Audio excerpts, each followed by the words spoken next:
మన పెద్దలు ఒక సామెత చెబుతూ ఉంటారు. ఎగిరెగిరి దంచిన ఒకటే కూలే, మామూలుగా దంచిన ఒకటే కూలే అని. ఎగ్జాక్ట్లీ ఇప్పుడు Punjab Kings and Gujarat Titans విషయంలో అదే జరుగుతుంది. ఈ సీజన్ లో పంజాబ్ కింగ్స్ వరుస విజయాలతో దూసుకొచ్చింది. ఫస్ట్ 5 మ్యాచ్లు వరుసగా గెలిచింది. గుజరాత్ పడుతూ లేస్తూ మ్యాచ్లను గెలుస్తూ వస్తోంది. కానీ నిన్న ఈ రెండు జట్ల మధ్య మ్యాచ్ ముగిసే సమయానికి పాయింట్స్ టేబుల్లో ఒక పాయింట్ మాత్రమే తేడా ఉంది. పంజాబ్ కింగ్స్ 13 పాయింట్లుంటే జీటీ 12 పాయింట్లతో ఉంది. ప్లేస్లు చాలా తేడా ఉండొచ్చు కానీ జస్ట్ రన్ రేట్ పరంగా కాస్త టీంల మధ్య పాయింట్ల మధ్య తేడా కనిపిస్తోంది అంతే. జీటీ మొదట్లో కాస్త వరుసగా 2 మ్యాచ్లు ఓడిపోయింది. ఆ తర్వాత మళ్లీ మ్యాచ్లు గెలిచింది. ఇప్పుడు ఏకంగా 12 పాయింట్లు సాధించింది. పంజాబ్ కింగ్స్ ఫస్ట్ లో అదరగొట్టేసింది. ఆ జట్టు ఆడుతీరు చూశాక ఖచ్చితంగా ఈసారి నంబర్ 1 స్పాట్ లో అదే నిలుస్తుంది, మరోసారి ఈజీగా ఫైనల్ చేరుతుంది అనుకున్నారు. కానీ ఆ జట్టుకు కూడా అప్పుడప్పుడు అపజయాలు వెక్కిరిస్తూ ఉన్నాయి. నిన్న జీటీతో జరిగిన మ్యాచ్ లోనూ 4 వికెట్ల తేడాతో ఓడిపోయింది పంజాబ్ కింగ్స్. నిజంగా పంజాబ్ కింగ్స్ బ్యాటింగ్ లైనప్ ఉన్న సిచ్యువేషన్ కి 163 పరుగులు చేసింది అంటే కాస్త క్లిష్ట పరిస్థితుల్లో టీం ఉంది అనుకోవచ్చు.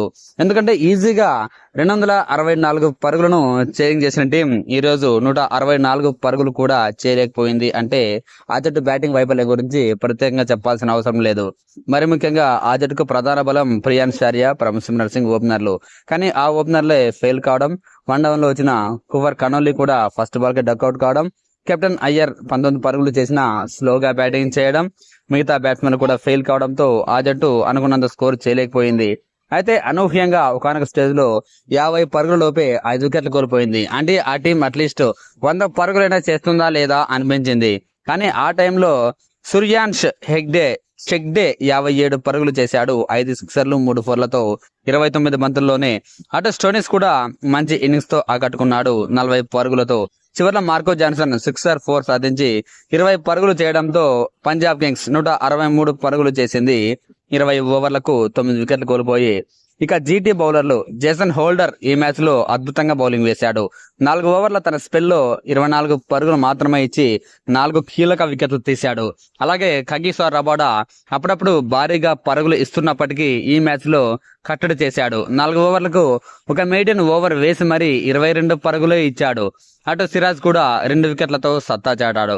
మిగతా బౌలర్లు కట్టుదిట్టంగా బౌలింగ్ వేశారు. దీంతో ఓ మాదిరి స్కోర్ కే పంజాబ్ పరిమితం అయిపోయింది.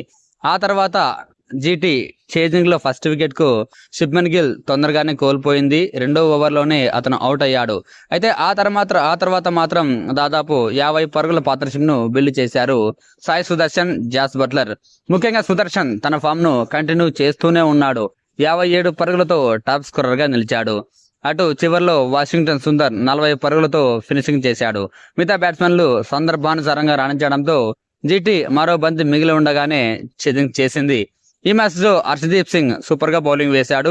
4 ఓవర్లకు 24 పరుగులు మాత్రమే ఇచ్చి 2 వికెట్లు తీస్తే మిగతా బౌలర్లు కాస్త అటు ఇటుగా బౌలింగ్ వేశారు కానీ పంజాబ్ నైతే గెలిపించలేకపోయారు. ముఖ్యంగా బార్ట్లెట్ తన వైఫల్యాలను బౌలింగ్ రూపంలో మరోసారి ప్రూవ్ చేస్తున్నాడు. 4 ఓవర్లకు 1 వికెట్ తీయకపోగా 38 పరుగులు కాస్త ఎక్స్పెన్సివ్ గా ఇచ్చుకున్నాడు. దీంతో జీటీ పాయింట్స్ టేబుల్లో కాస్త పైకొచ్చిందనే చెప్పొచ్చు. ఫస్ట్ ప్లేస్ లో ఉన్న పంజాబ్ కు 6వ ప్లేస్ లో ఉన్న జీటీకి తేడా 1 పాయింటే. ఒక మ్యాచ్ గెలిచిన జీటీ కూడా దాదాపు టాప్ 2 లోకి వచ్చే అవకాశం స్పష్టంగా కనిపిస్తోంది.